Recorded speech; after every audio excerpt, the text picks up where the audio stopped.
அன்பர்களே, உங்கள் அன்பு ஜோதிடர் சிவ ஜோதிராமன். இன்றைக்கி நம்ம பார்க்க போதுங்க, முதல்ல பார்த்த பதிவோட ரெண்டாவது பதிவு இது. அதாவது தனி சிகப்பு ஒன்றுமணி வேர், அதை என்றைக்கு பறிக்கணுங்கிறத முதல் வீடியோவில் கொடுத்துருக்கேன். அதை பார்த்து தெரிஞ்சுக்கிங்க. அந்த நாளில் பறித்தா மட்டும்தான் இது நமக்கு பலனை கொடுக்கும். அதனால் அதை முதல் வீடியோவை பார்த்துங்க. இந்த தனி சிகப்பு ஒன்றுமணி வேரை மையோடு கூட அரைச்சி அதை இட்டுக்கிட்டிங்கன்னா நம்ம பார்த்த மாத்திரமே உலகமே மோகித்து போகும். அதாவது நம்ம பார்த்த உடனே எல்லாருமே நம்மள்கிட்ட ஒரு கவராவாங்க.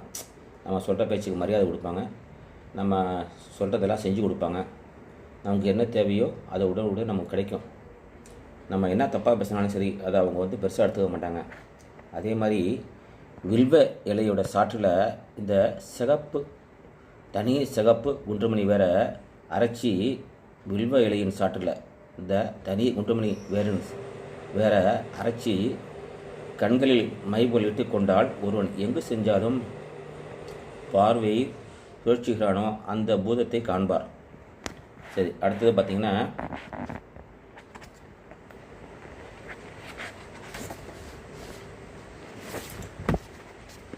அந்த தனி சிகப்பு ஒன்றுமணி வேற தேனோட கூட்டி மையாக்கி அதை இட்டுக்கிட்டு போனீங்கன்னா வேதாளத்தையும் பார்க்கலாங்க. இது ஒரு மிகப்பெரிய விஷயம். இது ஞாபகத்தில் வச்சுக்கிங்க. தேனோடு கூட தனி சிகப்பு ஒன்றுமணி வேற மையாக்கி இட்டுக்கிட்டு போனீங்கன்னா வேதாளத்தையும் பார்க்கலாம். தான் விரும்புகிற பொருளை வேதாளம் தரும் அந்த சாதகருக்கு.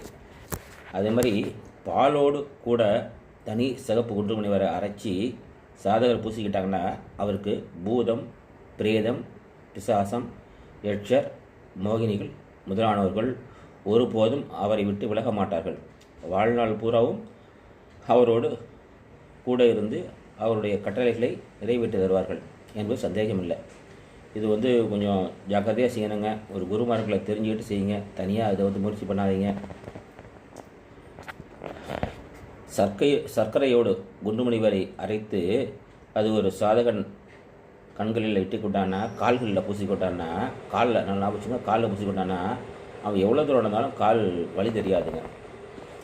அதே மாதிரி நிலத்தாமரையோடு கூட தனி சிகப்பு ஒன்றுமணி வேற அரைச்சி தொப்பில் ஒரு சாதகன் தொலைவி கொண்டான்னா அவனுக்கு 4 காலாமிரத்தக்கூடிய எல்லா சௌபாக்கியங்களும் கிடைக்குங்க. அடுத்து புதிகளுக்கான இதை பற்றி நாளைக்கு பார்ப்பாங்க. இப்படிக்கு ஸ்ரீ திருச்செந்தூர் ஜோதிடாலயம், ஸ்ரீ பத்ரன் மந்திராலயம், கேரளா, கும்பகோணம். நன்றி, வணக்கம்.